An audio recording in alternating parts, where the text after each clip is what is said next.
তিনটি জিনিস ভেবেচিন্তে দিও। নাম্বার 1 জবাব, নাম্বার 2 পরামর্শ, নাম্বার 3 ঋণ। তিনটি জিনিস সবার প্রিয়।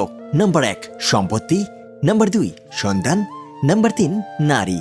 তিনটি জিনিস সবসময় কষ্ট দেয়। নাম্বার 1 ধোঁকা, নাম্বার 2 দারিদ্রতা এবং নাম্বার 3 স্মৃতি। তিনটি জিনিস কখনো করো না।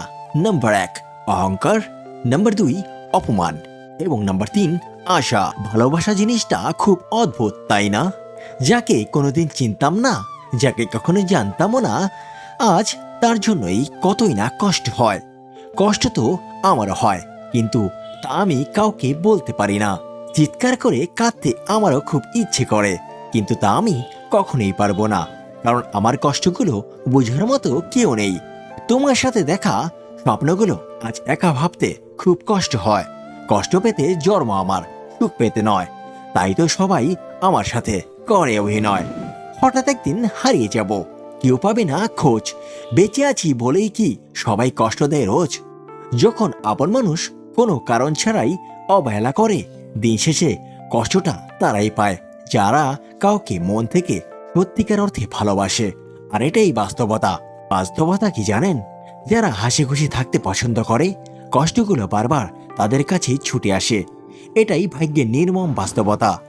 কিছু হারিয়ে গেলে যতটা না কষ্ট হয়, তার চেয়ে বহুগুণ বেশি কষ্ট হয় কেউ বদলে গেলে। আমার খুব কষ্ট হয় যখন তুমি আমার সাথে কথা না বলার জন্য অজুহাত খোঁজো। কাউকে মন থেকে খুব বেশি ভালোবাসলে তার থেকে উপহার হিসেবে কষ্টটাই বারবার পাওয়া যায়। যখন বিশ্বাস শব্দটি উঠে যায়, তখন সরি কথাটির কোনো ভ্যালু থাকে না। মাথার ওপর যে শূন্যতা তার নাম আকাশ, বুকের ভেতরে যে শূন্যতা তার নাম দীর্ঘশ্বাস। যতবার ভেবেছি তুমি ছাড়া আমি শূন্য, ততবার মনে পড়ে গিয়েছে আমি ছাড়া তুমি পূর্ণ।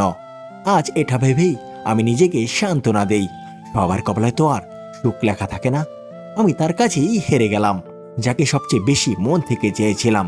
কখনো সময় পেলে আমাকে নিয়ে একটু ভেবে দেখো দোষী কে ছিল, ঠিক বুঝতে পারবে তুমি। যেদিন তুমি বুঝতে পারবে আমার থেকে বেশি কেউ তোমাকে ভালোবাসেনি, সেদিন তুমি আমার থেকে বেশি কাঁদবে। অবহেলাগুলো তুলে রাখলাম। যারা মন থেকে ভালোবাসে তাদের ভাগ্যে উপহার হিসেবে শুধু কান্নাই থাকে। আর কত বাস্তবতার অজুহাত দেখাবে? বলে দিলেই তো পারো প্রয়োজনটা শেষ। তোমার সাথে কাউকে কথা বলতে দেখলে আমার খুব হিংসে হয়। এরকম ভিডিও পেতে আমাদের পাশেই থাকুন। ধন্যবাদ সবাইকে। আবার দেখা হবে আমাদের পরবর্তী ভিডিওতে। সেই পর্যন্ত ভালো থাকবেন, সুস্থ থাকবেন। খোদা হাফেজ।